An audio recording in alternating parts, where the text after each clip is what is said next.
This is Joan Halifax, abbot of Upaya Zen Center in Santa Fe, New Mexico. I began the Nomads Clinic many years ago. We bring clinicians and support people to remote areas of the Himalayas to provide medical care where there is little or none. One very widespread health problem we encounter comes from indoor smoke from burning fuel for light, heat, and cooking. Through a series of fortunate coincidences, we encountered Little Sun rechargeable solar lights.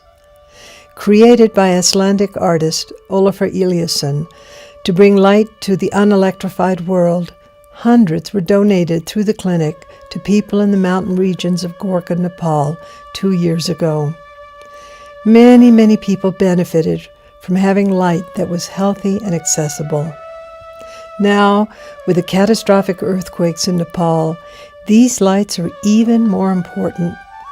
We are fundraising to acquire 400 Little Suns for distribution to communities that have no access to electricity and are in temporary shelters.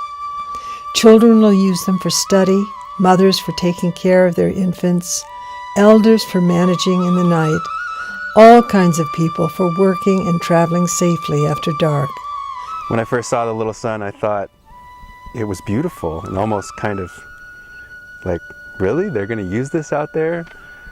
But they sure did. Not only were we able to go and offer to people these medical clinics, which are kind of like a one-time situation to go in and offer whatever help we can for these people immediately, but the Little Suns felt like we were giving them something that was really lasting, because they last for a while, like 3 years, I think, and it offers light. And that's something they can use every day and can make a huge impact, whether it's for cooking or for education or for walking back home at night. The way we carried them is we all put them in our duffel bags and carried them around our necks like this, and distributed them along the way to people who needed them. They have very little electricity and light available. The schools that we went into are made of stacked stones and have very small windows, and even during the day they're quite dark inside the classrooms. And in the winter the days are shorter, and the Little Suns really help the teachers illuminate the classroom for the children. One time I remember we were stopping and walking through a guest house, and there was somebody in the kitchen, and he was cooking, and it was dark and smoky and he couldn't see anything, and somebody just gave this cook a Little Sun, and he and all of a sudden he says, safety! It started out with a very specific purpose, but it became something we could give to everyone. Like, we could give light to people in places where it was dark. And we had a Nomads Clinic and treated the monks there. They all had some various issues with parasites, and after we treated them, we gave the monks Little Suns, and that night you could see it wasn't a dark building, school building, monastery where they lived.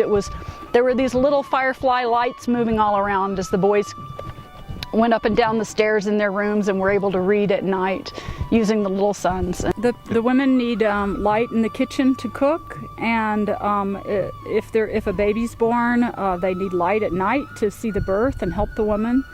So I had 20 Little Suns just packed in the top of my duffel, and then I threw a couple on my day pack, and several of us had like 2 or 3 on the day pack. And when we went through villages and stuff, anybody that needed one, we were ready. Here you go, have a Little Sun, and they were always so happy to receive them. They're really great and easy to use. They have a solar panel on the back, so all you have to do is wear them somewhere on you as you trek or walk around outside, and it recharges pretty quickly. And a little button that turns the light on has 2 brightnesses, and they're just a great thing for these small villages with no electricity. I ask you to bring light into the Himalaya night by being a partner with us in this compassionate, practical, and beautiful endeavor.